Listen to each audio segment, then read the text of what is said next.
जादू। डायरेक्ट कैसे निकाला जाएगा देखें जरा। जैसे अगर मान लो कोई इलेक्ट्रोलाइट है बाबू AX एंड BY, आपको करना कुछ नहीं है, बस molar conductivity for AX and BY आपको क्या करना, ध्यान से देखना, इस X को और इस Y को आपस में मल्टीप्लाई कर देना है, यानी कि X into Y equivalent conductivity at infinite dilution for AX and BY। आप चेक कर सकते हैं, क्रॉस मल्टीप्लाई कर लेंगे तो क्या मिल जाएगा, cap M2 is equal to 2 cap M1। और इक्विवेलेंट के केस में क्या लिख सकते हैं, equivalent conductance at given concentration by equivalent conductance at infinite dilution. कर सकते हैं।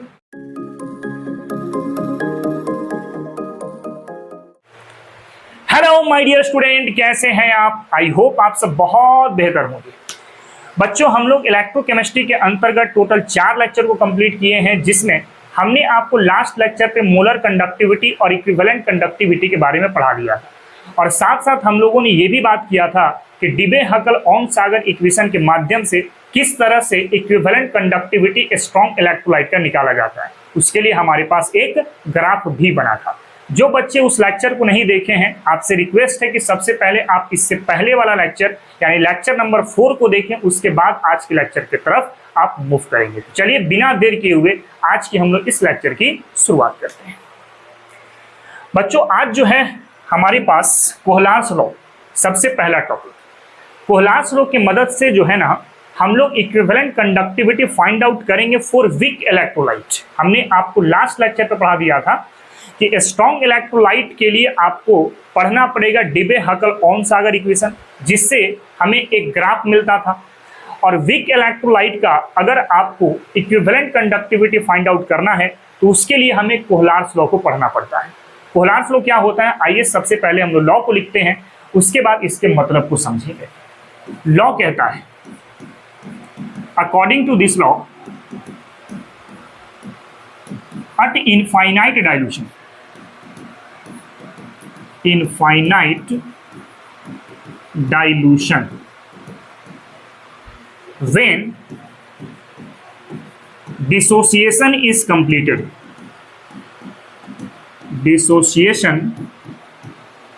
is completed, then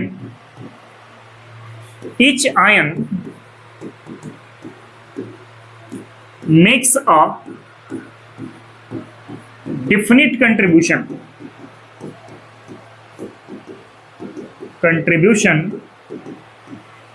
towards equivalent conductance.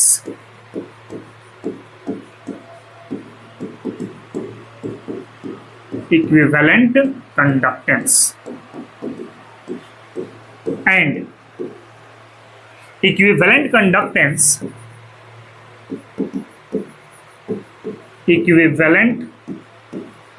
conductance at infinite dilution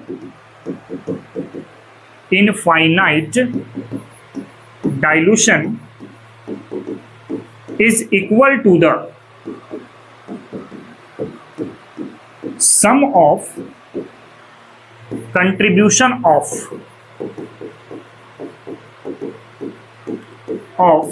cation and anion।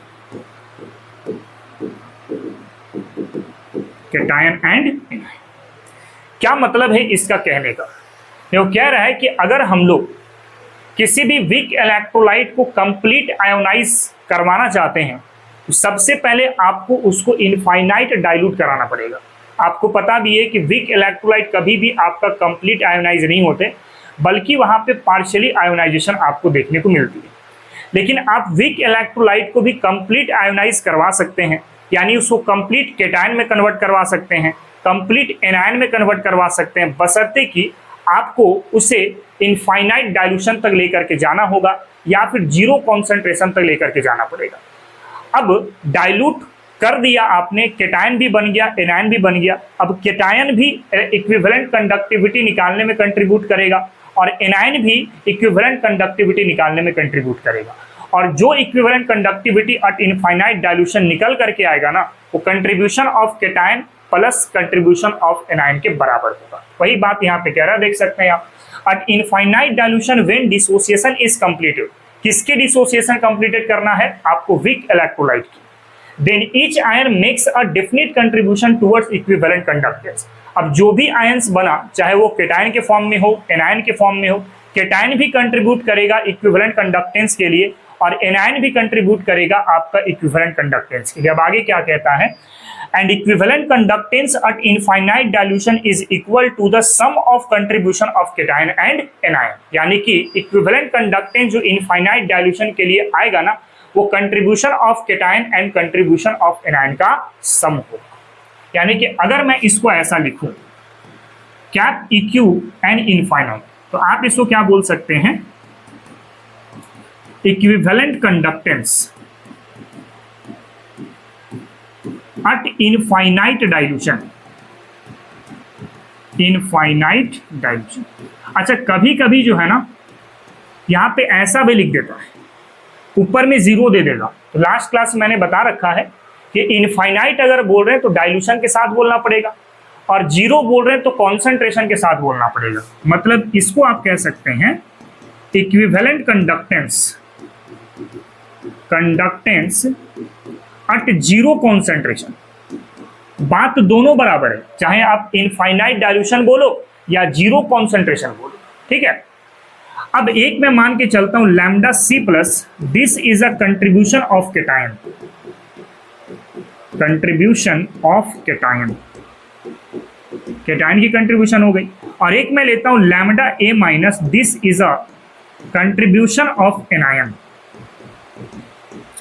Contribution of anion. तो अकॉर्डिंग टू दिस लॉ क्या बोला? Equivalent conductance at infinite dilution is equal to lambda C plus क्या होगा? Lambda A minus होगा। यानी contribution of cation and contribution of anion के सम के बराबर होगा। आप चाहे ना तो इनफाइनाइट डाइल्यूशन को हटा करके आप यहाँ पे जीरो भी लिख सकते हैं, बस वो जीरो कॉन्सेंट्रेशन के टर्म पे आपको कहना पड़ जाएगा। मतलब आप इसको ऐसा भी लिख सकते हैं, is equal to lambda C plus क्या होगा? लैम्डा ए माइनस होगा। समझ रहे बात को? तो दोनों चीजें सेम है, बस कहने का तरीका अलग अलग है। ये जीरो कॉन्सेंट्रेशन और ये इनफाइनाइट डाइल्यूशन कर सकते हैं। पहले इसको आप कॉपी करो, इसके बेसिस पे कुछ कुछ इंपॉर्टेंट पॉइंट के बारे में हम लोग चर्चा करेंगे, ठीक है।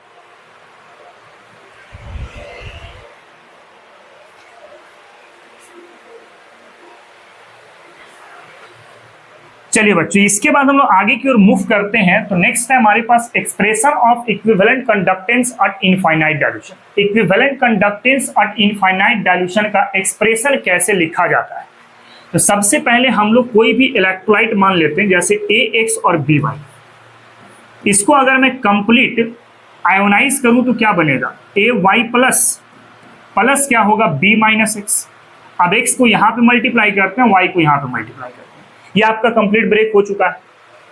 नाउ अगर equivalent conductivity at infinite dilution में लिखूं, किसके लिए? AX एंड BY के लिए, तो क्या लिखना पड़ेगा? Sum of contribution of AY plus and क्या होगा? B माइनस एक्स होगा। Contribution of cation plus contribution of anion. और एक चीज यहां पे और करना पड़ेगा, जो पावर में चार्ज है ना, इसको आपको सिंपल लैम्डा से बाहर डिवाइड पे लिखना पड़ेगा। जैसे यहाँ पे माइनस एक्स है तो लैम्डा से बाहर आपको 1/x लिखना पड़ेगा, बस एक्सप्रेशन आपका तैयार हो जाएगा। बहुत सिंपल सा है। अब इसको समझने के लिए कुछ इंपॉर्टेंट एग्जांपल ले लेते हैं हम लोग, जैसे CH3 और COOH, एसिटिक एसिड के बारे में बात कर लेते हैं। तो CH3 COOH ये ब्रेक करेगा तो क्या बना देगा? H प्लस और साथ में बनाएगा CH3 COO माइनस। और अगर इक्विवेलेंट कंडक्टिविटी हमें लिखना है किसके लिए बाबू? तो CH3 COOH के लिए, तो क्या लिखना पड़ेगा? Sum of contribution of H plus क्या होगा? CH3 COO माइनस लिखना पड़ेगा। अब पावर में कितना है देखो, +1 है तो यहाँ पे लैम्डा से बाहर 1/1 लिखो, पावर में -1 है तो लैम्डा से बाहर 1/1 लिखो, एक्सप्रेशन रेडी हो जाएगा आपका। सिमिलरली एक एग्जांपल और मैं ले लूं यहाँ से BaCl2 का। तो BaCl2 को अगर आप ब्रेक करेंगे ना, तो ये किस में कन्वर्ट हो जाएगा, Ba+2 और साथ में होगा 2 मॉलिक्यूल ऑफ Cl-। और अगर इसका इक्विवेलेंट कंडक्टिविटी लिख दें हम लोग तो क्या लिख सकते हैं, sum of contribution of Ba+2 plus lambda Cl-।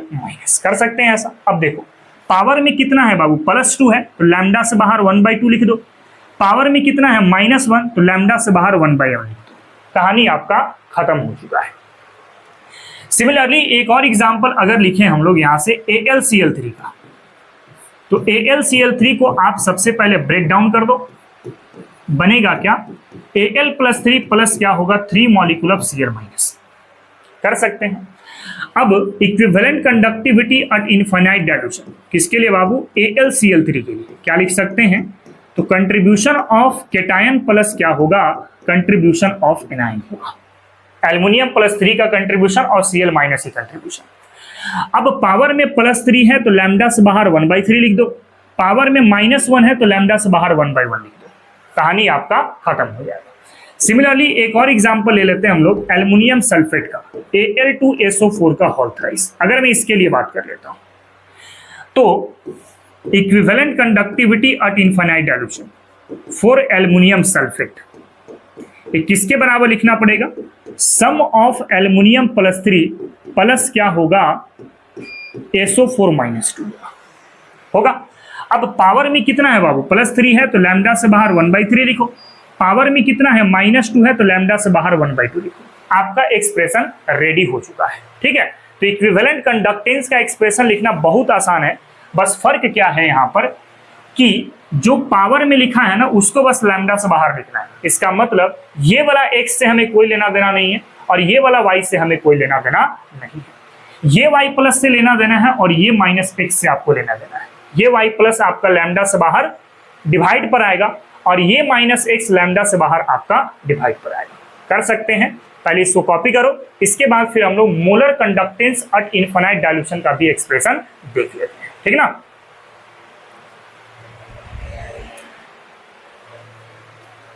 चलिए बच्चों, तो इसके बाद हम लोग देखने वाले हैं expression of molar conductance at infinite dilution. Molar conductance at infinite dilution का एक्सप्रेशन कैसे लिखा जाएगा। इससे पहले आप equivalent conductance at infinite dilution का एक्सप्रेशन देख रहे थे। अब हम लोग देखने वाले हैं मोलर कंडक्टेंस का।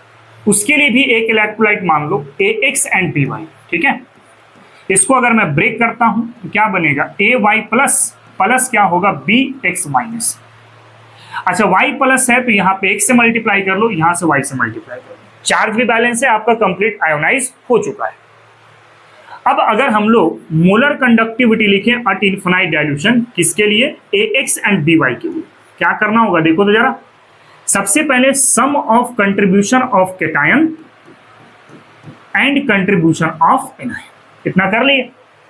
अब देखो जो मोल है ना बाबू, यहां से देखो ये x और ये y, बस इसको आपको लैम्डा से बाहर लिखना है और कुछ नहीं करना है। जैसे x को मैंने लैम्डा से बाहर लिखा, इस y को हमने लैम्डा से बाहर लिख दिया, बस और कुछ नहीं करना है इसमें। तो मोलर वाला केस में मोल को सिर्फ आप लैम्डा से बाहर करो और इक्विवेलेंट वाला केस में जो पावर है इसको आपको डिवाइड पर लेकर के आना है। जैसे एग्जाम्पल उठा लेते हैं, सबसे पहला है हमारे पास CH3 and COOH, acidic acid की बात करते हैं तो CH3COOH आपका H प्लस CH3COO- में कन्वर्ट होता है ना। मोलर कंडक्टिविटी आप लिखना चाह रहे हैं CH3COOH के लिए, क्या लिखना पड़ेगा, कंट्रीब्यूशन ऑफ H प्लस क्या होगा, कंट्रीब्यूशन ऑफ CH3COO-। अब यहां पर देखो तो 1 मोल है तो लैम्डा से बाहर 1 लिख लो, यहां पर भी 1 है तो लैम्डा से बाहर 1 लिख लो। कहानी आपका खत्म हो चुका है।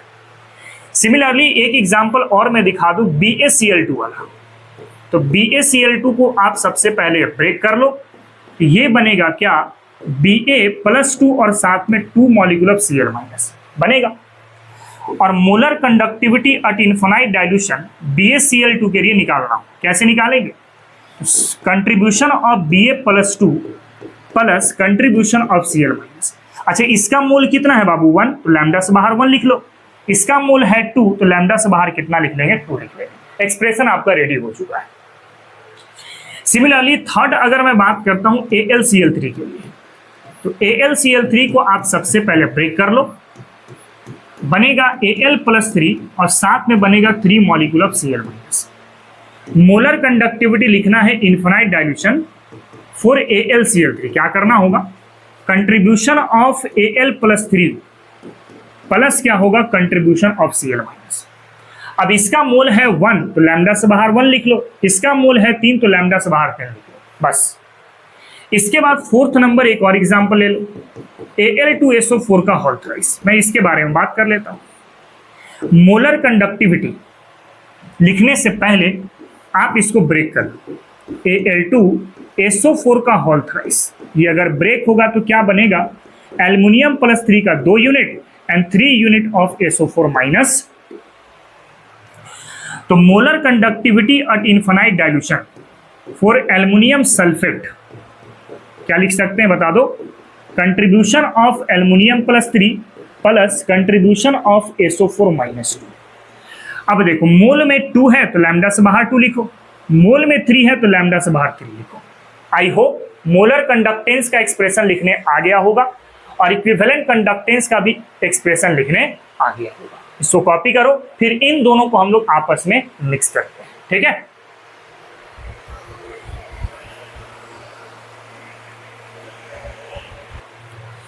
चलिए बच्चों, इसके बाद हम लोग आगे की ओर बढ़ने वाले हैं। तो नेक्स्ट जो है हमारे पास relationship between molar conductivity at 0 concentration and equivalent conductivity at 0 concentration. आप इसको चाहें तो molar conductivity at infinite dilution बोले, या फिर इसको चाहें तो equivalent conductivity at infinite dilution बोले, बात बराबर पड़ेगा, ठीक है। चलिए बात करते हैं। जैसे फर्स्ट में इस्तेमाल कर रहा हूं CH3COOH का, तो CH3COOH को आप सबसे पहले ब्रेक करेंगे। तो जब ब्रेक होगा तो बनेगा H+ और साथ में CH3COO-। पहले मोलर कंडक्टिविटी हम लोग लिख लेते हैं फॉर 0 कॉन्सेंट्रेशन, या इनफाइनाइट डाइल्यूशन भी आप इसको कह सकते हैं। क्या लिखेंगे बाबू, कंट्रीब्यूशन ऑफ H+ प्लस क्या होगा, CH3COO-। ये किसके लिए बात हो रहा है, तो CH3COOH के लिए बात हो रहा है। इसको मान लीजिए आप equation number 1। Now equivalent conductivity का लिखना है इसी इलेक्ट्रोलाइट का, तो फिर से क्या लिखेंगे, contribution of H+ plus CH3COO-। अब देखें जरा, इसको मान लीजिए आप इक्वेशन नंबर। अब फर्स्ट और सेकंड इक्वेशन को आप कंपेयर कर सकते हैं। From equation first and second दोनों को कंपेयर करें तो RHS तो आपको सेम दिख रहा है, राइट हैंड वाला देखो तो सेम दिख रहा होगा, तो लेफ्ट वाला भी क्या होगा, सेम होगा। यानी कि molar conductivity at 0 concentration for CH3COOH ये किसके बराबर होगा, equivalent conductivity at 0 concentration for CH3COOH, ठीक है। सिमिलरली एक और एग्जांपल देख लो आप, जैसे मान लो हम लोग इस्तेमाल कर लेते हैं AlCl3 का। अगर मैं इसका इस्तेमाल करूं तो सबसे पहले आप AlCl3 को ब्रेक करोगे, जैसी ब्रेक होगा Al+3 प्लस क्या बनेगा, 3 मॉलिक्यूल ऑफ Cl-। अब मैं करूं कुछ ऐसा, मैं मोलर कंडक्टिविटी लिख लूं किसके लिए बाबू, AlCl3 के लिए। क्या लिखना पड़ेगा, contribution of Al+3 plus contribution of Cl-।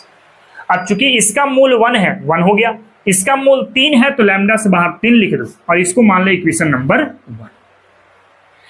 Now इस इलेक्ट्रोलाइट का इक्विवेलेंट कंडक्टिविटी आप लिखना चाहें तो आप कैसे लिख सकते हैं बता, उसी तरीके से sum of contribution of Al+3 and Cl-। अब इसका पावर में 3 था तो 1/3 हो जाएगा, सर इसका -1 था तो 1/1 हो जाएगा। अब देखें जरा, आपको लैम्डा Cl -3 यूनिट चाहिए, यहां पर कितना यूनिट है, 1 यूनिट है, तो आप इस पूरे सिस्टम को जो है ना 3 से मल्टीप्लाई कर दें। जैसे 3 से मल्टीप्लाई करें क्या बनेगा, 3AlCl3 वाला होगा ये इक्विवेलेंट कंडक्टिविटी। अब 3 और 3 कट जाएगा, क्या बनेगा, लैम्डा Al+3 और यहां पे क्या मिलेगा 3 मॉलिक्यूल ऑफ लैम्डा Cl। इसको मान लेंगे हम लोग इक्वेशन नंबर 2। अब फर्स्ट और सेकंड इक्वेशन को कंपेयर करेंगे from equation first and second, दोनों को कंपेयर करेंगे तो राइट हैंड वाला सेम सेम दिख रहा होगा, तो लेफ्ट वाला भी क्या होगा सेम सेम, यानी कि मोलर कंडक्टिविटी फॉर AlCl3 ये किसके बराबर होगा 3 इक्विवेलेंट कंडक्टिविटी फॉर AlCl3। समझ रहे बात को? तो इस तरीके से दोनों के बीच के रिलेशन को फाइंड आउट किया जाता है। पहले इसको कॉपी करो, एक एग्जांपल और देखेंगे और साथ साथ इसके ट्रिक की भी बात हम लोग करेंगे कि डायरेक्ट आप कैसे निकाल सकते हैं, ठीक है ना।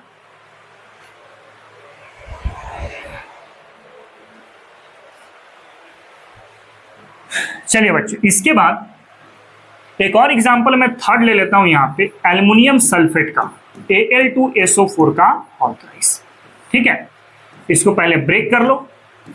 Al2SO4 का ऑल्ट्राइस जब ये ब्रेक होगा ना तो बनेगा Al+3 का 2 यूनिट और साथ में बनेगा SO4-2 का 3 यूनिट।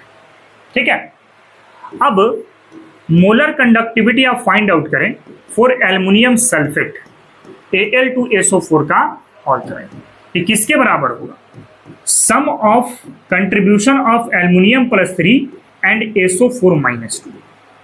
अब इसका मोल 2 था तो लैम्डा से बाहर 2 लिखा जाएगा, इसका मोल 3 था तो लैम्डा से बाहर 3 लिखा जाएगा। इसको मान लीजिए आप equation number 1। Now equivalent conductivity at 0 concentration for Al2SO4 का ऑल्ट्राइस, क्या लिखेंगे sum of contribution of aluminium +3 and SO4-2। अब इसका पावर में कितना है +3 तो लैम्डा से बाहर 1/3 होगा, पावर में -2 है तो लैम्डा से बाहर क्या होगा 1/2 होगा। ठीक है, अब सल्फेट का यहाँ पे 3 यूनिट चाहिए, एल्युमिनियम का 2 यूनिट चाहिए, तो आप कैसे करोगे कि सर इसको अगर मैं 6 से मल्टीप्लाई कर लेता हूँ, किससे 6 से, तो 6 अगर इससे मल्टीप्लाई हो तो 6 equivalent conductivity for aluminium sulphate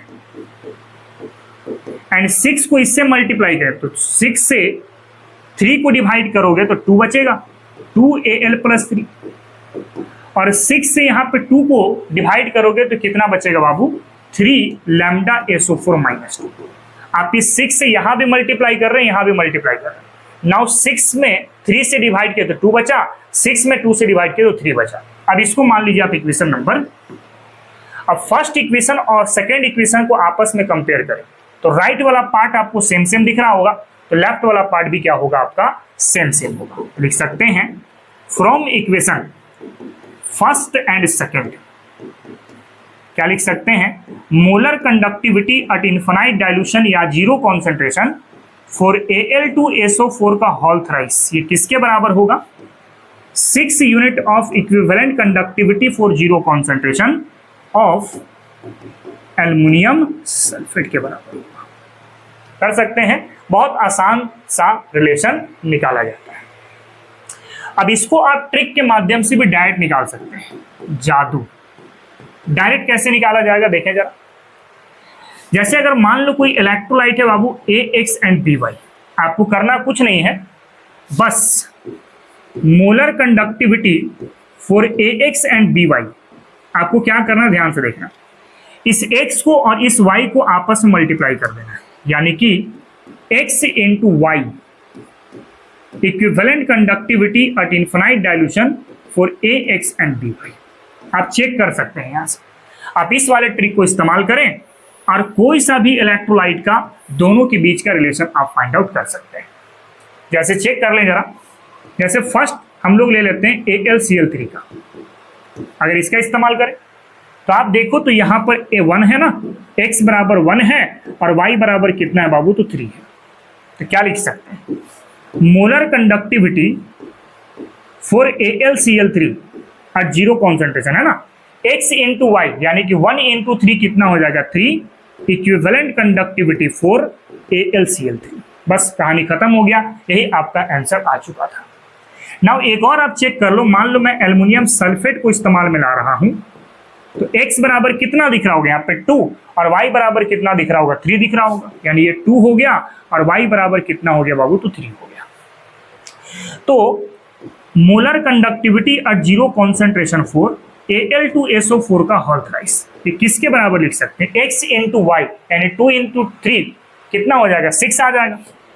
2 into 3 कितना हो जाएगा? 6 आ जाएगा। यानी x इंटू वाई सोच रहा है ना, तो 2 इंटू 3 कितना हो जाएगा? 6 हो जाएगा। Equivalent conductivity eight zero concentration for Al2SO4 का होल थ्राइस। तो आप इस फॉर्मूले को माइंड में रखते हैं तो कहीं से भी किसी भी इलेक्ट्रोलाइट का molar conductivity at infinite dilution या फिर zero concentration and equivalent conductivity at infinite dilution और जीरो कॉन्सेंट्रेशन के बीच का रिलेशन निकाल सकते हैं। ठीक है ना? पहले इसको जरा कॉपी करो, इसके बेसिस पे हम लोग कुछ क्वेश्चंस के बारे में बात करते हैं। ठीक है ना?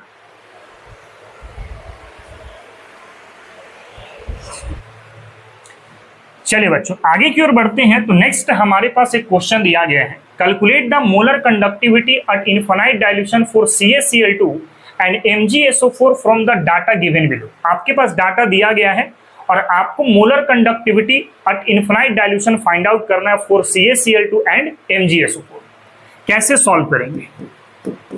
सबसे पहला मैं निकालने जा रहा हूं CaCl2 के लिए, तो आपको इसे सबसे पहले ब्रेक करना पड़ेगा। क्या बनेगा? Ca+2 molecule of Cl minus. अब molar conductivity at infinite dilution for CaCl2 ये किसके बराबर हो? Sum of contribution of calcium +2 and contribution of Cl minus. अब चूंकि मोलर निकालना है ना, तो इसका मोल कितना है बाबू? 1, तो लैम्डा से बाहर 1 करो। इसका मोल 2 है तो लैम्डा से बाहर 2 करो। अब आप डाटा को चेक करो, लैम्डा Ca+2 क्वेश्चन पर कितना गिवन है? 119 गिवन है, प्लस लैम्डा Cl माइनस कितना है? 76.3, तो 2 इंटू क्या होगा? 76.3 होगा। इसको सॉल्व करके देखो, जो आएगा वही आंसर हो जाएगा। ठीक है ना?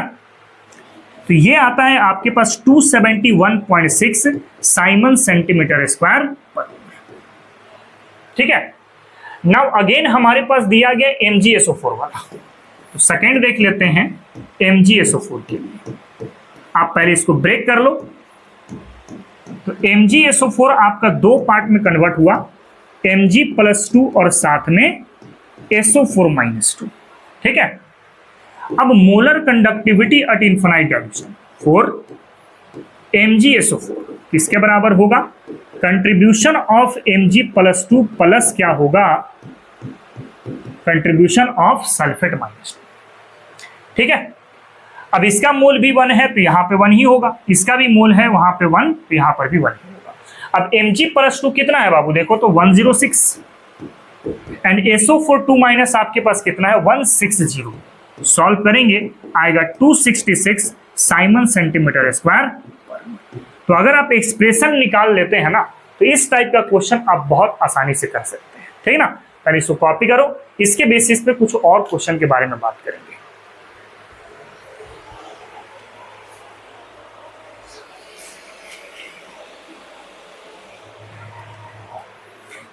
चलिए बच्चों आगे की ओर बढ़ते हैं। तो नेक्स्ट हमारे पास एक और क्वेश्चन दिया गया है कि molar conductivity at infinite dilution for NaCl, HCl and NaAC। NaAC कहने का मतलब सोडियम एसीटेट ना,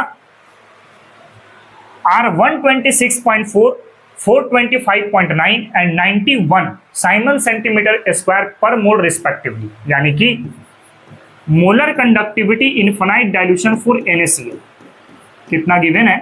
126.4 siemens centimetre square per mole. दूसरा है molar conductivity at infinite dilution HCl, ये कितना दिया गया? देखो तो 425.9 साइमन सेंटीमीटर स्क्वायर पर। फिर एक है आपके पास molar conductivity at infinite dilution for NaAC sodium acetate, ये कितना है? 91.0 साइमन सेंटीमीटर स्क्वायर पर। और आपको क्या निकालना है? देखो तो calculate the molar conductivity for HAC, molar conductivity for HAC। अब इसको सॉल्व कैसे करना है? देखो जरा, आपको HAC ढूंढना है। क्या ढूंढना है बाबू? HAC। तो HAC ढूंढने के लिए आप डायरेक्ट इस्तेमाल करो। जैसे हाइड्रोजन कहां से मिल सकता है? तो इस वाले इक्वेशन से मिल सकता है। AC आपको कहां से मिल सकता है? तो इस वाले इक्वेशन से मिल सकता है। तो पहले इन दोनों इक्वेशन को आप जोड़ दीजिए।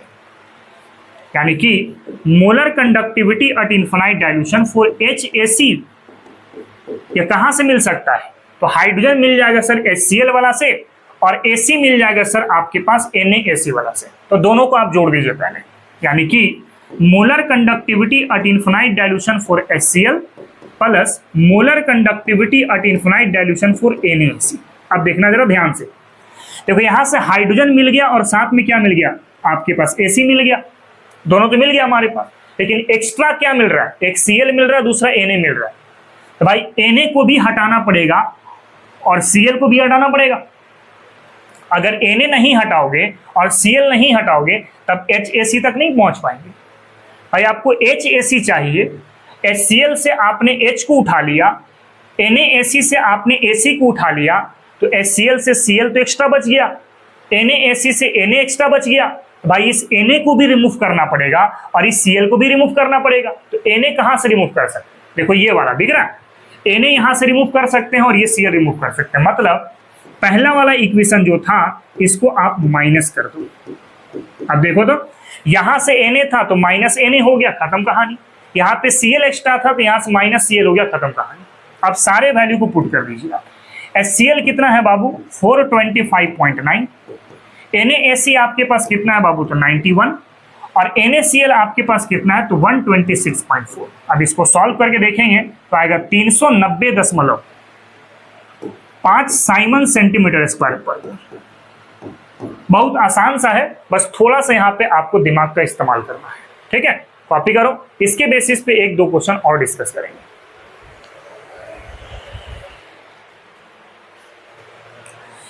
चलिए बच्चों, तो इसके बाद एक और क्वेश्चन है हमारे पास, उड़ीसा नीट 2019 का क्वेश्चन है। Following limiting molar conductance are given below. आपके पास कुछ कुछ मोलर कंडक्टेंस दिया गया लिमिटिंग वाला। लिमिटिंग मोलर कंडक्टेंस किसको बोलते हैं? Molar conductance at infinite dilution या फिर जीरो कॉन्सेंट्रेशन, इसी को लिमिटिंग मोलर कंडक्टेंस बोलते हैं ना, लास्ट क्लास में तो पढ़ाए थे। अब आगे कह रहा है कि आपको कैलकुलेट करना है for molar conductance at infinite dilution for CH3COOH। Find out करना है बाबू CH3COOH का।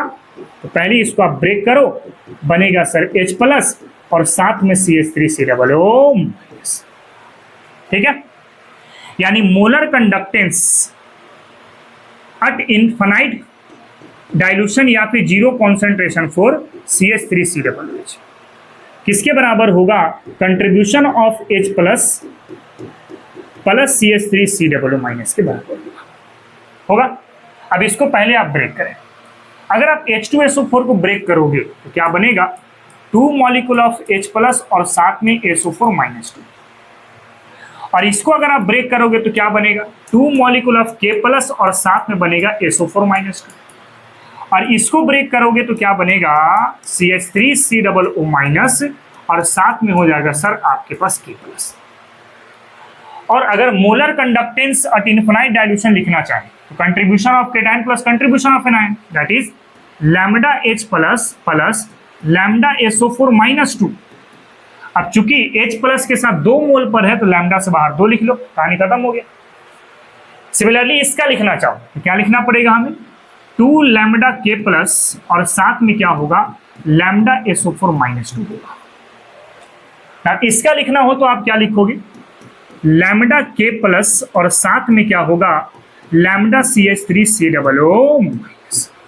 अब ढूंढो आपको लैम्डा H प्लस चाहिए, लेकिन क्वेश्चन में 2 लैम्डा H प्लस है, तो 2 लैम्डा H प्लस को पहले लैम्डा H प्लस बना लो। उसके लिए क्या करना होगा कि सर इसको 2 से डिवाइड कर दीजिए, इसको भी 2 से डिवाइड करना पड़ेगा, तो सर ये भी ना 2 से डिवाइड हो जाएगा। अब ये कट गया तो कितना मिल जाएगा? 1। पहले H प्लस जो मिला उसको लिख दो यहां पर।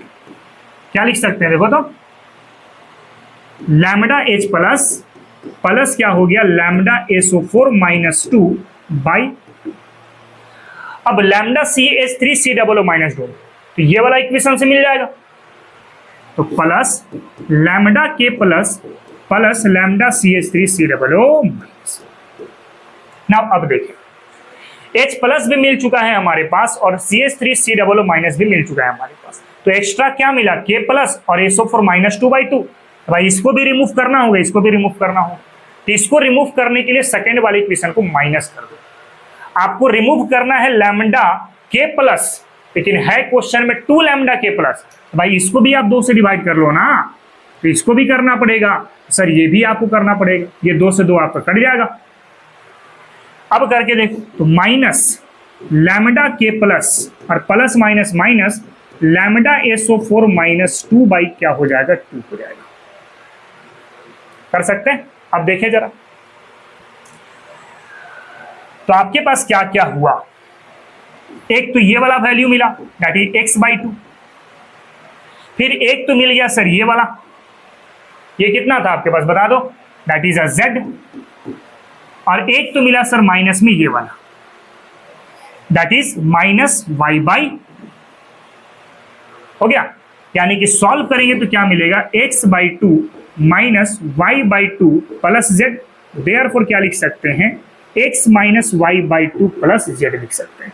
यानी कौन सा ऑप्शन सही दिख रहा है, ऑप्शन नंबर डी आपका सही दिख रहा है। कैसे बनेगा आपको ये बात समझ में आ गई होगी। कॉपी करें, अगले क्वेश्चन की तरफ मूव करते हैं, ठीक है ना।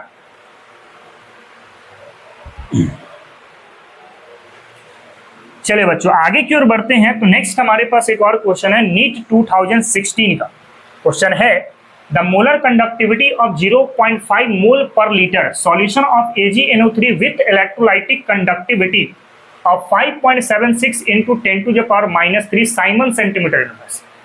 आपके पास कप्पा दिया गया है बाबू कितना, 5.76 इंटू 10⁻³ साइमन सेंटीमीटर इनवर्स, और साथ में आपके पास मोलारिटी गिवन है कितना बाबू, 0.5 मोल पर लीटर। आपको क्या फाइंड आउट करना है, मोलर कंडक्टिविटी। फॉर्मूला जानते हैं, कप्पा इंटू क्या होता है 1000 डिवाइड बाय मोलारिटी।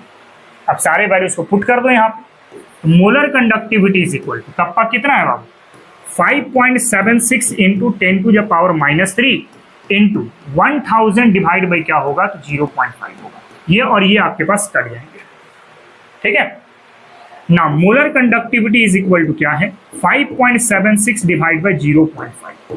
अब इसको सॉल्व करेंगे तो कितना आ जाएगा 11.52 Simon centimetre square per mole हो जाएगा। यानी कौन सा ऑप्शन सही दिख रहा है, ऑप्शन नंबर बी आपको सही मिल जाएगा, ठीक है। कॉपी करें, अगले क्वेश्चन की तरफ मूव करेंगे।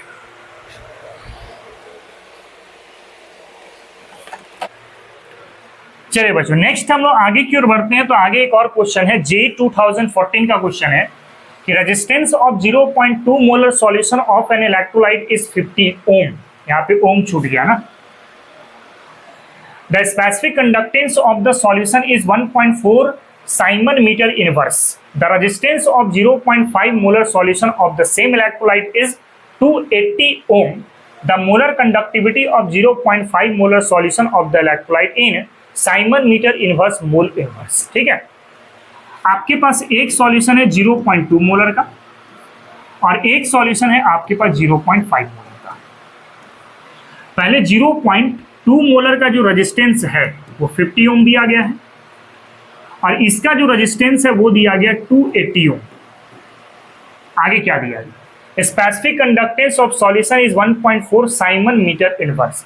यानी इसका जो कप्पा दिया गया है this is 1.4 siemens metre inverse. Then resistance of 0.5 molar solution of the same electrolyte is 280 ohm. The molar conductivity of 0.5 molar solution of electrolyte, इसका मोलर कंडक्टिविटी आपको पता करना है किस यूनिट में, siemens metre inverse mole inverse. लेकिन आपको पता है कि मोलर कंडक्टिविटी जनरली किस यूनिट में निकालना होता है, लास्ट क्लास में बताए थे, साइमन सेंटीमीटर स्क्वायर पर मोल में निकालना होता है। उसके बाद हम लोग इसमें ट्रांसफर कर लेंगे आपका। सबसे पहले यहां पर आप कप्पा का फॉर्मूला लिखिए, 1 अपॉन रेजिस्टेंस इंटू क्या होता है लेंथ अपॉन एरिया। कप्पा कितना है बाबू 1.4, रेजिस्टेंस कितना है आपके पास 50 into length upon area. Therefore length upon area कितना हो जाएगा 70 मीटर इनवर्स हो जाएगा। अच्छा ये 70 मीटर इनवर्स है तो आप इसको 70 इंटू 10⁻⁻² सेंटीमीटर इनवर्स भी कह सकते हैं। तभी ना जाके ये सेंटीमीटर के फॉर्म में आएगा, और सेंटीमीटर को बाद में मीटर बना देंगे तो आपका आंसर सही हो जाएगा। क्योंकि ये अक्सर आपका unit Simon centimetre square per मोल में ही निकालना है। मीटर में कितना भी बोले निकालने के लिए तो पहले सेंटीमीटर निकालो, उसके बाद मीटर वाले में ट्रांसफर करना। ठीक है, चलिए तो हो गया। अब यहाँ पे अप्लाई करते हैं, तो फॉर्मूला जानते हैं मोलर कंडक्टिविटी का, 1 upon resistance into length upon area into 1000 divide by होगा बाबू मोलारिटी। अब सारे वैल्यूज रखें। रेजिस्टेंस कितना है बाबू 280, लेंथ अपॉन एरिया कितना आ चुका है 70 इंटू 10⁻⁻² इंटू 1000 एंड मोलारिटी आपके पास कितना है तो 0.5। अब सॉल्व करना पड़ेगा इसको, है ना। 0 से 0 गया, 7 से कितना मरतबा जाएगा 4 बार में। ठीक है, ये पॉइंट हटेगा, ऊपर आ जाएगा 10। 5 से कितना मरतबा में 2 मरतबा में, और 2 से कितना मरतबा में 2 मरतबा में। क्या मिला आपके पास 1/2 इंटू 10⁻² इंटू 10 इंटू 10⁻²। ठीक है, 2 से कितना मरतबा 5 मरतबा में। ठीक, तो आपके पास आ गया कितना 5 Simon centimetre square per mole. That means इसको सेंटीमीटर स्क्वायर से मीटर स्क्वायर में ट्रांसफर अगर करना होगा तो आपको 10⁻⁻4 से मल्टीप्लाई करना पड़ेगा। Therefore 5 into 10⁻⁻4 siemens metre square per mole हो जाएगा। यानी इसका करेक्ट आंसर कौन सा है, ऑप्शन नंबर ए आपका करेक्ट आंसर कर सकते हैं। तो ध्यान यहाँ पे यही चीज देना है, क्वेश्चन में भले मीटर में दिया था निकालने के लिए और लेंथ अपॉन एरिया भी मीटर में ही निकाले, लेकिन बाद में सेंटीमीटर में कन्वर्ट करो उसको, ताकि ये वाली वैल्यू सेंटीमीटर में ही आए। कोशिश करना है कि मोलर कंडक्टिविटी आपका साइमन सेंटीमीटर स्क्वायर पर मोल में ही मिले, बाद में इसको हम लोग मीटर में ट्रांसफर कर लेंगे। ठीक है,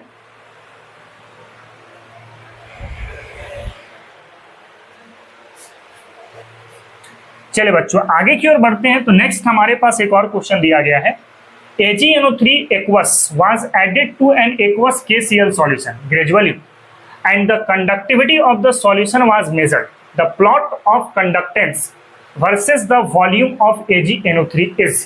एक काम करो पहले, जैसे आप मान लीजिए यहां पर एक कंटेनर है और इस कंटेनर में पहले से KCl रखा हुआ है। मान लो हमारे पास 1 मोल रखा हुआ है। कितना मोल, 1 मोल रखा हुआ। अब इसमें हम लोग AgNO3 डाल दिए। पहले क्या डाल दिए, AgNO3। अब मान लो AgNO3 अभी भी कितना डाल रहे हैं, 1 मोल डाल रहे हैं, तो ये AgNO3 KCl के साथ रिएक्ट कर जाएगा। यानी AgNO3 प्लस KCl रिएक्ट करके क्या बना देगा, AgCl, और साथ में बना देगा KNO3। यानी देखा जाए तो आयंस यहाँ पे एक्स्ट्रा कोई भी मिल नहीं रहा है, जितना पहले था बाद में उतना ही है।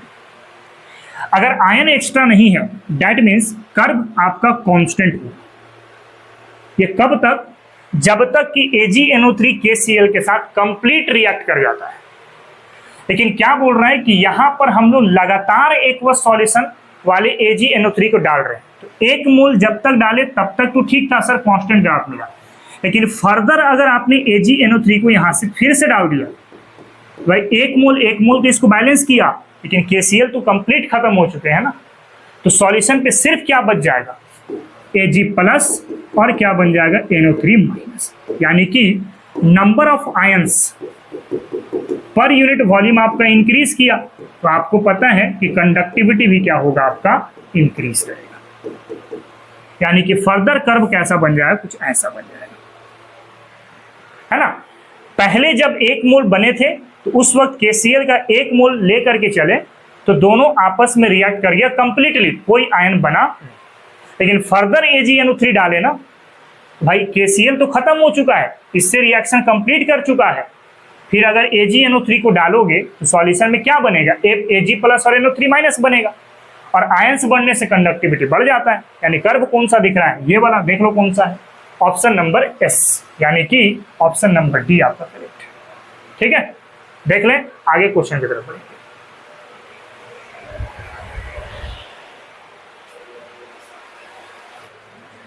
चलिए बच्चों नेक्स्ट हम लोग आगे की ओर बढ़ते हैं। तो एक और क्वेश्चन है हमारे पास, ये JEE 2020 का क्वेश्चन है कि which of the following is incorrect, इन चारों ऑप्शन में कौन सा आपके पास इनकरेक्ट है यही आपको पता करना है। सबसे पहले ऑप्शन नंबर ए को जरा चेक करते हैं। कैसे चेक करना होता है इसको जरा देखें। देखो NaCl को यहीं पे रखो, इस माइनस को उठा के इधर कर दो, तो क्या NaCl बराबर, इसको उठा के इधर कर रहे हैं ना, KCl minus KBr plus NaBr हो रहा है। देखो तो जरा, Na और Cl दोनों जुट रहा होगा, ये वाला Cl और ये वाला Na, देखो ये भी प्लस ये भी प्लस है, ठीक है सर। इसको आप ऐसे भी लिख सकते हो, KCl plus NaBr minus KBr। देखो जरा, ये NaCl जुट गया और KBr आपका माइनस हो गया, तो बच गया ना NaCl, यानी ऑप्शन नंबर ए तो सही है। ऑप्शन नंबर बी को जरा चेक करते हैं। आपके पास पानी है H2O, दिया क्या क्या गया है, एक तो है सर HCl प्लस है सर NaOH और एक है आपके पास माइनस NaCl, यानी हाइड्रोजन वाला जुड़ना है और ऑक्सीजन वाला जुड़ना है। तो हाइड्रोजन वाला जुड़ा, ऑक्सीजन वाला जुड़ा, देखो ये जुड़ गया, एक्स्ट्रा क्या बचा, Na और Cl, दिख रहा है। तो NaCl को आपको सब्सट्रैक्ट करना पड़ेगा, जो दिख रहा है आपके पास, यानी बी वाला ऑप्शन भी आपके पास सही है। नाउ ऑप्शन नंबर सी को आप देखते हैं, तो NaI को रखो यहां पर, अब इस माइनस को उठा के इधर, क्या बचा, NaBr minus KBr plus NaBr। Sodium और आयोडीन, देखो यहां पे तो कोई आयोडीन ही नहीं दिख रहा है, अरे है क्या, नहीं दिख रहा है, ये तो पहले ही ऑप्शन आपके पास बाइकआउट हो चुका है। भाई सोडियम और आयोडीन दोनों को जोड़ना था ना, तो किस इसमें आयोडीन होता या इसमें होता या इसमें होता, तब तो सही था, जोड़ सकते थे हम लोग, लेकिन तीनों में ही आयोडीन नहीं, तो ये वाला चीज तो यहां से नहीं बनने वाला, यही आपके पास ऑप्शन दिख रहा है। नेक्स्ट आगे वाले में देख लो, ऑप्शन नंबर डी, NaCl को रखो यहां पर और माइनस KCl को इधर कर दो, क्या बनेगा, NaBr minus KBr and plus हो जाएगा KCl। लाना क्या क्या है, सोडियम और Cl, तो सर सोडियम यहां से मिल जाएगा, Cl यहां से मिल जाएगा, मतलब इन दोनों को ऐड करना होगा, तब जाके NaCl मिलेगा। तो K एक्स्ट्रा मिला और Br एक्स्ट्रा मिला, तो K को माइनस कर दिया और Br को भी माइनस कर दिया, यानी ये आपके पास सही है। कौन सा ऑप्शन इसमें इनकरेक्ट है, ऑप्शन नंबर सी आपका इनकरेक्ट है। तो पता चला किस तरीके से चेक किया जाता है ना। पहले इसको आप देखो, उसके बाद हम लोग आगे की ओर मूव करते हैं।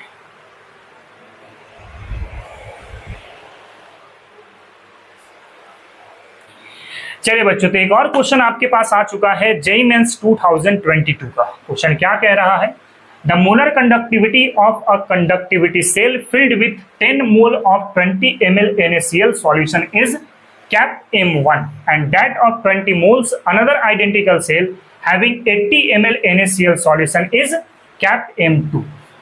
एक है आपके पास cap M1 और एक तरफ है आपके पास cap M2।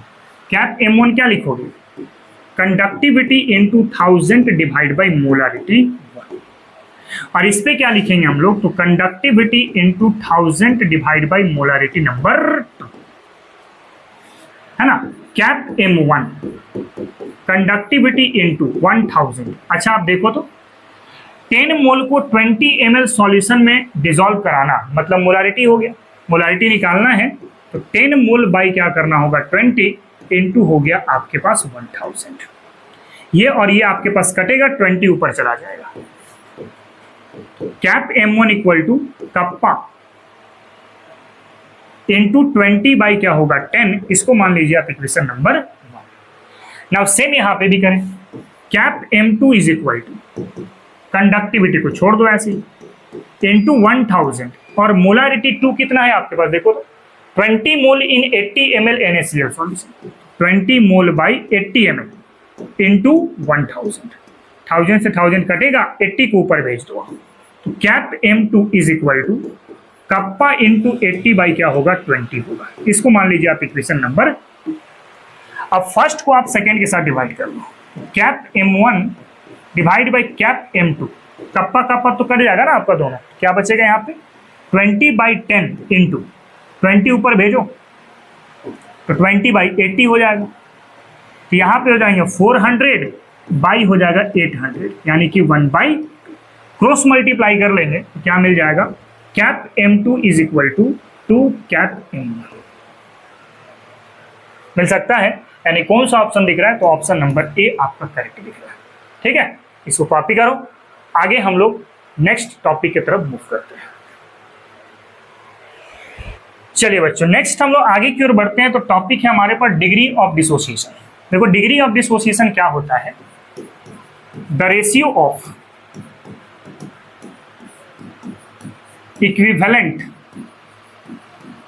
और molar conductance at given concentration to the equivalent or molar conductance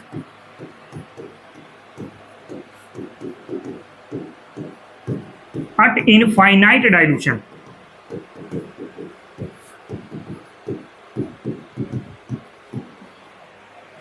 called degree of dissociation।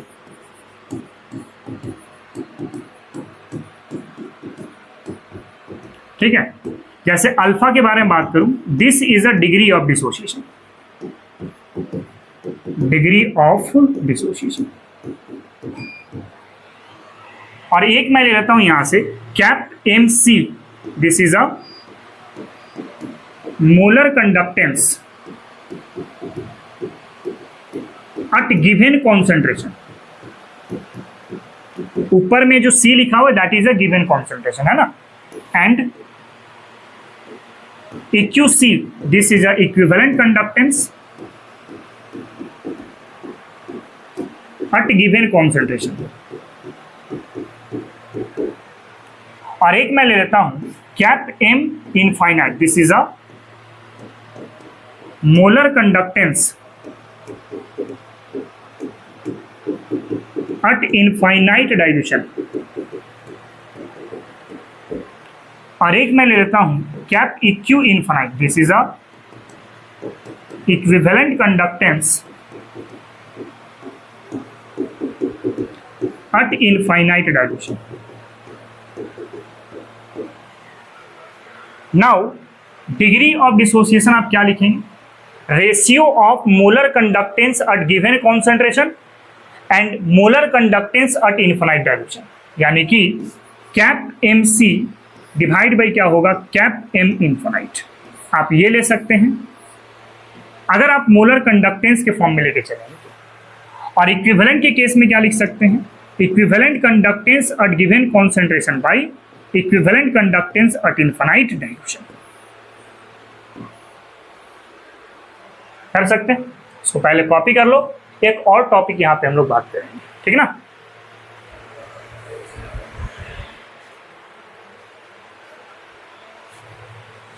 चलिए बच्चों, आगे की ओर बढ़ते हैं। तो नेक्स्ट है हमारे पास कैलकुलेशन ऑफ डिसोसिएशन कांस्टेंट। हम लोग डिसोसिएशन कांस्टेंट निकालने के लिए एक वीक एसिड मान लेते हैं। CH3COOH पार्शियली आयोनाइज होगा, बनाएगा H+ और साथ में CH3COO-। अब मैं टाइम इक्वल टू 0 पे इसकी कॉन्सेंट्रेशन C लेता हूँ, ये क्या होगा? 0 0 होगा। ये आप सॉल्यूशन चैप्टर से देखते आ रहे हो कि जब स्टार्टिंग टाइम होती है तो कोई भी प्रोडक्ट की फॉर्मेशन नहीं होती। जैसे जैसे आपका टाइम लैप्स करता है या इक्विलिब्रियम तक पहुंच जाता है, तब जितना भी पार्ट आपका डिक्रीज होगा रिएक्टेंट में, उतना ही पार्ट आपका प्रोडक्ट में बनेगा। या C में से C अल्फा गया तो बना भी क्या? C अल्फा और C अल्फा। ये चीज हम लोग सॉल्यूशन चैप्टर से ही देखते आ रहे हैं। जहां पर अल्फा जो है बाबू, this is a degree of dissociation, degree of dissociation. And C हमारे पास क्या है? This is a concentration. और एक मैं मान लेता हूं Ka, this is a dissociation constant, constant for acid. और हम लोग जानते हैं Ka बराबर क्या होता है? This is a product concentration bye reactant concentration. हम लोग देख चुके हैं पहले भी, ratio of product concentration bye reactant concentration.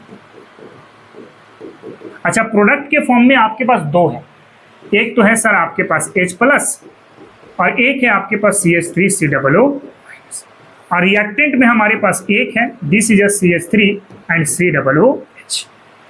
अब H+ की वैल्यू भी रखो, CH3COO- की वैल्यू रखो और एसिटिक एसिड की वैल्यू रखो, तो क्या बनेगा? Ka is equal to H+ कितना है बाबू? C-अल्फा, CH3COO- कितना है? C-अल्फा, एसिडिक एसिड कितना है? C-C-अल्फा, है ना। अच्छा, एक चीज और है, यहाँ पे पावर में स्टिचोमेट्रिक भी होता है ना। बेटर इंफॉर्मेशन के लिए आप सॉल्यूशन चैप्टर देख सकते हैं वहां पे, ठीक है। और Ka इज इक्वल टू क्या लिखेंगे? C² alpha square and C common निकल जाएगा तो बनेगा 1 - अल्फा। अब एक C से एक C कट जाएगा, क्या बनेगा? Ka इज इक्वल टू C-अल्फा² बाई 1 - अल्फा। एक तो ये फॉर्मूला डेवलप होगा ना। एक चीज और आपको यहां पे सोच के चलना पड़ेगा, if alpha is very less than 1 then 1 - alpha को आप अप्रोक्सीमेटली 1 मान सकते हैं। ये कब? जब अल्फा की वैल्यू 1 से बहुत ही छोटी होगी, और ये तब पॉसिबल होता है जब वीक से भी वीक इलेक्ट्रोलाइट आप कंसीडर करते हैं, ठीक है। तो वैसे सिचुएशन पे Ka बराबर क्या मिल जाएगा? C-अल्फा² मिल जाएगा, जहां पे अल्फा हम लोग जानते हैं। अल्फा क्या जानते हैं? This is a molar conductance at given concentration by molar conductance at infinite dilution and equivalent conductance at given concentration by equivalent conductance at infinite dilution। कर सकते हैं। तो इस अल्फा की वैल्यू आप यहाँ पे पुट कर सकते हैं और Ka की वैल्यू को कैलकुलेट कर सकते हैं। पहले इसको कॉपी करो, इसके बेसिस पे हम लोग कुछ क्वेश्चंस के बारे में बात कर लेते हैं।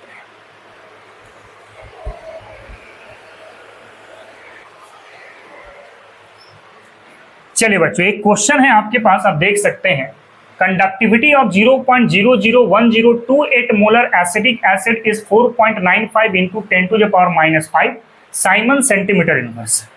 जो कप्पा है हमारे पास वो है 4.95 इंटू 10⁻⁻5 साइमन सेंटीमीटर इनवर्स। आगे कह रहा है कैलकुलेट द मोलर कंडक्टिविटी। आपको क्या निकालना है बाबू? Molar conductivity.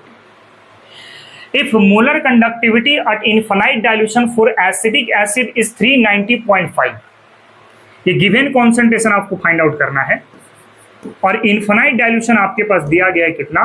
390.5 Simon centimetre square per मोल। ये भी आपको पता करना है और ये दिया गया है। और डिसोसिएशन कांस्टेंट भी निकालना है आपको, यानी Ka का वैल्यू कितना होगा ये भी आपको पता करना है। सबसे पहले आप एक काम करो, molar conductivity at given concentration find out कर लो। This is equal to the kappa into 1000 divide by क्या होगा? मोलारिटी होगा। That means molar conductivity at given concentration. Kappa कितना है बाबू? 4.95 इंटू 10⁻⁻5 इंटू 1000 एंड मोलारिटी आपके पास कितना गिवन है देख सकते हो क्वेश्चन पर, 0.001028। अब इसको अगर आप सॉल्व करते हैं तो कितना आता है आप कैलकुलेट करके बताओ, ठीक है। तो ये निकल करके आता है बाबू 48.15 साइमन सेंटीमीटर स्क्वायर पर मोल। ये हमारे पास एट गिवन कॉन्सेंट्रेशन पे मिल चुका है। नाउ हम लोग क्या फाइंड आउट कर लेंगे? Degree of dissociation find out कर लेंगे। डिग्री ऑफ डिसोसिएशन, और डिग्री ऑफ डिसोसिएशन कैसे निकलता है अभी मैंने पढ़ा है। Alpha is equal to molar conductance at given concentration by molar conductance at infinite dilution. अब molar conductance at given concentration आ चुका है कितना बाबू? 48.15 और इनफाइनाइट डाइल्यूशन आपके क्वेश्चन पर दिया गया है कितना? तो 390.5 दिया गया। सॉल्व करेंगे आएगा 0.123। ये आपके पास अल्फा की वैल्यू मिल जाएगी। नाउ आप चाहें तो डिसोसिएशन कांस्टेंट फाइंड आउट कर सकते हैं यहां से। डिसोसिएशन कांस्टेंट, तो डिसोसिएशन कांस्टेंट कैसे निकालेंगे? हम लोग जानते हैं, अभी कैलकुलेट किए, Ka इज इक्वल टू C-अल्फा² बाई 1 - अल्फा। अल्फा की वैल्यू पुट करो, आंसर निकल करके सामने आ जाएगा। That is a Ka is equal to C, यानी कॉन्सेंट्रेशन क्वेश्चन पर कितना गिवन है देखो, 0.001028 0.001028। अल्फा आपके पास कितना है 0.123 का whole square divide by 1 minus 0.123। अब इसको सॉल्व कर लो, जो आएगा वही आपका के का वैल्यू हो जाएगा। ठीक है, तो इसको सॉल्व करते हैं बाबू, तो आता है 1.78 इंटू 10⁻⁻5। कर सकते हो, पहले इसको कॉपी कर लो, इसके बाद फिर हम लोग अगले क्वेश्चन की तरफ मूव करते हैं।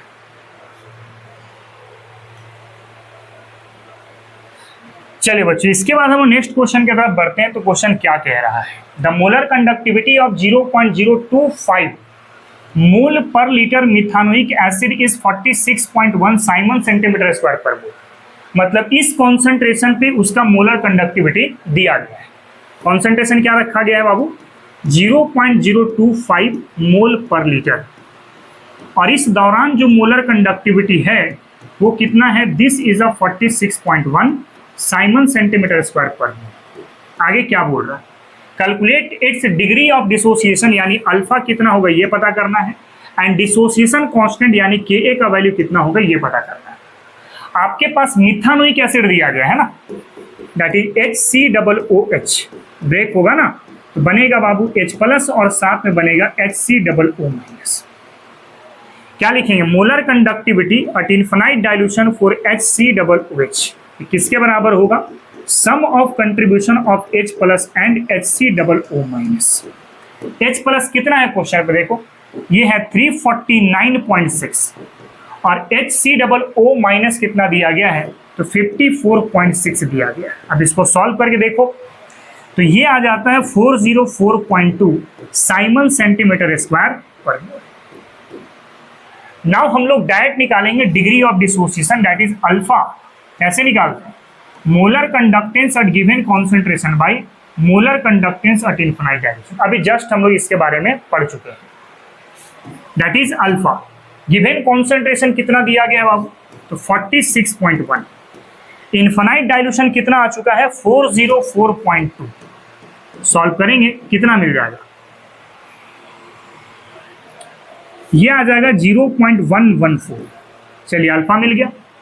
अब निकालना है डिग्री ऑफ डिसोसिएशन के बाद डिसोसिएशन कांस्टेंट, यानी के को फाइंड आउट करना है। जानते हैं C⁴/1 माइनस अल्फा। कॉन्सेंट्रेशन कितना क्वेश्चन पर है, देखो 0.025। अल्फा कितना दिया गया है, 0.114 का होल स्क्वायर, 1 माइनस अल्फा यहां पर कितना हो जाएगा 0.114। इसको सॉल्व कर लो, जो आएगा वही आपका आंसर हो जाएगा। कर सकते हो, ये आता है आपके पास 3.667 इंटू 10⁻⁻⁴। तो कुछ इस तरीके से degree of dissociation like question बनते हैं। आई थिंक आपको बात समझ में आ गई होगी। इसको कॉपी करो। एक लास्ट क्वेश्चन हम लोग आज की क्लास का कर लेते हैं, ठीक है ना।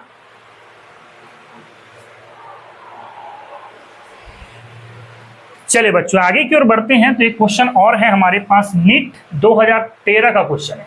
क्वेश्चन है at 25 degree Celsius molar conductance of 0.1 molar aqueous solution of ammonium hydroxide is 9.54 ohm inverse centimeter square mole inverse, and at infinite dilution its molar conductance is 238 ohm inverse centimeter square mole inverse। आपके पास molar conductance at given concentration दिया गया है, कितना बाबू देखो तो 0.1 molar पर 9.54 ओम inverse centimetre square mole inverse, and at infinite dilution its molar conductance is 238 ohm inverse centimeter square mole inverse।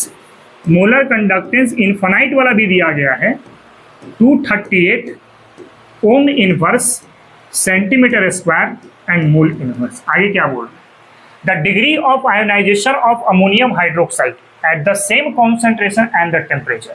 यानी अल्फा निकालना है आपको पहले। अल्फा कैसे निकालेंगे, molar conductance at given concentration by molar conductance at infinite dilution. ना percentage of dissociation, ये अगर पता करना हो तो आपको पता है परसेंटेज कैसे निकालेंगे भाई, इसको 100 से मल्टीप्लाई कर दो।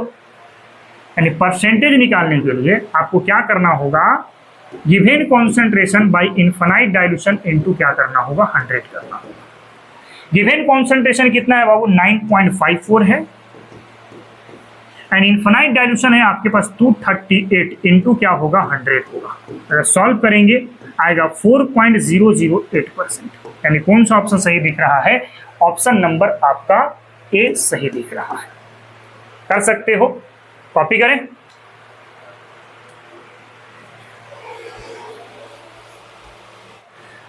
चलिए बच्चों, तो आज के लेक्चर को हम लोग यहीं पे खत्म करते हैं। मिलते हैं फिर हम लोग नेक्स्ट क्लास पर एक नए जोश के साथ, नए उमंग के साथ। आज के लिए इतना ही। जय हिंद, जय भारत और जय विज्ञान।